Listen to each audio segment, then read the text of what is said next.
Jayaman smascherato? Video shock. Ciao a tutti, io sono Newspage, il vostro reporter di fiducia e oggi sono qui per parlarvi di Jayaman alla vecchia maniera. Ho aperto un nuovo canale intitolato Newspage 2.0 in cui vi parlerò di Jayaman e di Demet Özdemir alla vecchia maniera, un video al giorno così per parlarvi di Jayaman. Jayaman smascherato, video shock. È bastato un video, pochi secondi, nessuna spiegazione, nessun contesto, eppure da quel momento il nome di Jayaman è tornato a rimbalzare ovunque come una bomba pronta ad esplodere. Commenti, supposizione, accuse velate, difese accese, tutti convinti di aver capito tutto. Ma la verità è davvero così semplice? Il video è diventato virale nel giro di poche ore, mostra un Jayaman diverso da quello patinato che siamo abituati a vedere. Nessuna posa studiata, nessuno sorriso da copertina, solo uno sguardo teso, un gesto brusco, un atteggiamento che ha fatto scattare l'allarme mediatico. È lui o non è lui? Si sono chiesti in molti. Finalmente è stato smascherato, hanno sentenziato altri, ma smascherato rispetto a cosa? Negli anni Jayaman è stato costruito come un simbolo, il bello, il dannato, l'uomo sicuro di sé, sempre un passo avanti, sempre sotto controllo, un personaggio che non appartiene più solo a se stesso, ma a un'idea collettiva. E quando un'idea si inclina fa più rumore della verità. Dietro le quinte però la storia è molto più complessa. Chi lavora nell'ambiente racconta di una pressione costante, di aspettative irreali, di un margine da mantenere a ogni costo. Ogni parola pesata, ogni gesto osservato, ogni silenzio interpretato.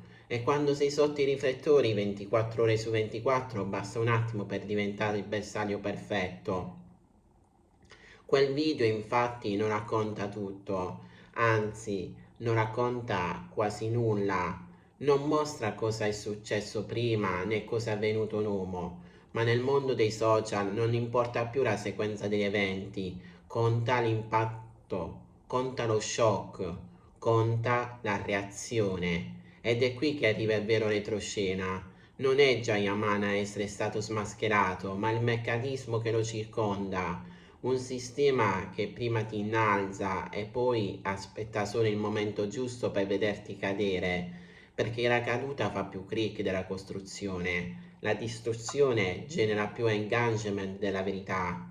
C'è chi parla di un lato oscuro, chi di un carattere ingestibile, chi di addirittura di una maschera che finalmente cade, ma nessuno sembra chiedersi una cosa fondamentale. E se quel video fosse solo lo sfogo di un uomo stanco di essere sempre perfetto?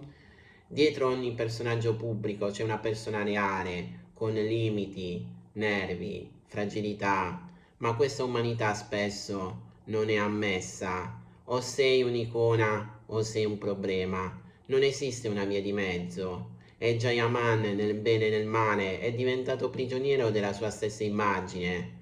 La cosa più inquietante non è il video in sé, è la velocità con cui siamo pronti a giudicare, senza sapere, senza capire, senza ascoltare. Un frammento diventa una sentenza, un gesto diventa una condanna, un'espressione diventa una verità assoluta.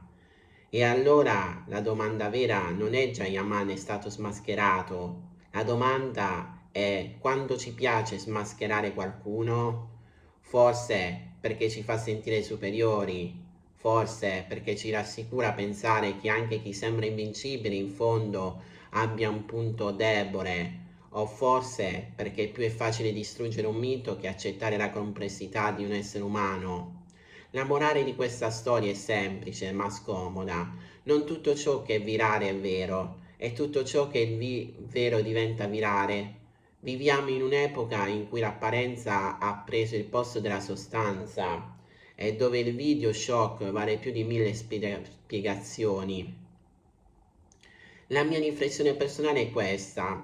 Oggi non abbiamo più bisogno di eroi perfetti, ma di persone autentiche, anche quando sbagliamo, anche quando cadono, anche quando mostrano un lato che non combacia con l'immagine che ci siamo costruiti. Jayaman non è un santo, non è un mostro, non è un personaggio da smascherare, è un uomo sotto pressione, dentro un sistema che divora tutto ciò che non riesce a controllare. E forse quel video, più che uno scandalo, è solo uno specchio che riflette non solo lui, ma anche noi.